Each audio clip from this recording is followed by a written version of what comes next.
Всем привет, друзья! Канал Бизнес по-казахски. Сегодня мы находимся также на нашей кебабне, в нашей кофейне.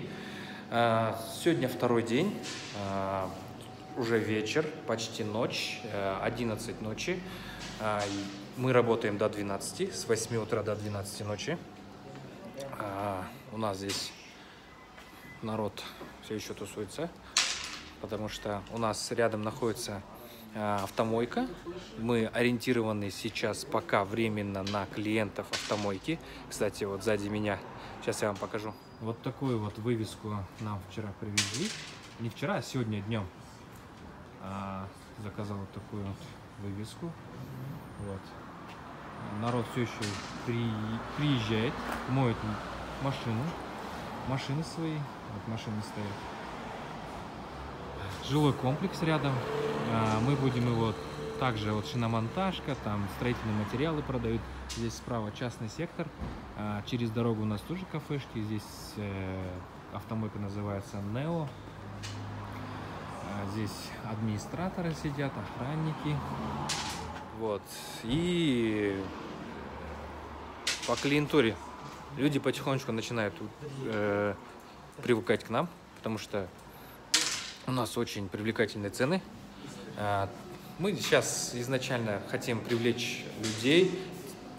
Я узнал историю этого заведения.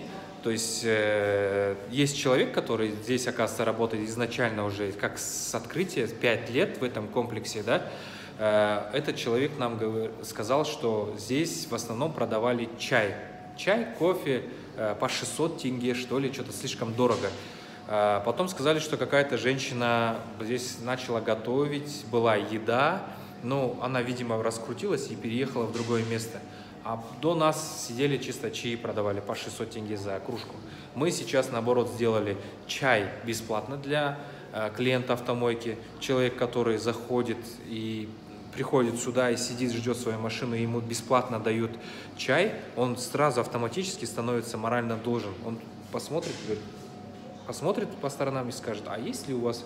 И, в общем, он обязательно совершит покупку психологически, потому что ему сделали приятно, и он тоже хочет как-то отплатиться от этого. Просто у нас народ такой, что если, например, им предлагаешь, даже вот те же самые клиенты, которые стоят, мы им предлагаем, хотите чай? Они говорят, нет, спасибо. Мы говорим, за счет заведения. Они говорят, да, конечно, тогда можно. И тем самым у нас это маркетинговый ход. Потом приходят здесь, спрашивают, нан-кебаб, да, есть некоторые люди, которые хотят попить там что-нибудь жиденькое, например, типа супчика какого-нибудь или сорпы, шурпа, говорят, да, вот. Мы сейчас разрабатываем до конца, еще меню у нас не утвержденное, но я так думаю, моя чуйка подсказывает, что нужно, чтобы всегда был ассортимент большой. То есть сегодня нам опять-таки же второй день, нам люди приходят и спрашивают, есть ли плов, есть ли суп, есть ли борщ, кому-то лагман нужен, жареный или такой обычный. В общем, те ходовые позиции, которые есть во всех кафешках, они то же самое, народ привыкший есть одно и то же, они все это и спрашивают. То есть они говорят, дайте нам плов, дайте нам курдак, мясо, где есть много мяса, ну и так далее, да.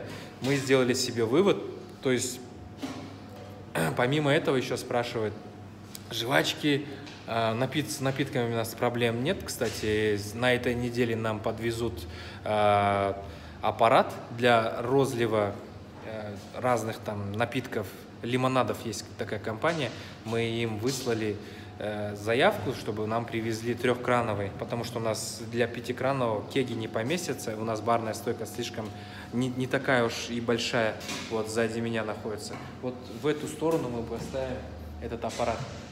Кофейный аппарат, кофе, натуральный кофе, как кофемашинку, мы поставим ее на кухню, чтобы она здесь не мешалась, у нас здесь место ограниченное, вот такие вот планы. Помимо этого нам привезут холодильник мороженого Шинлайн.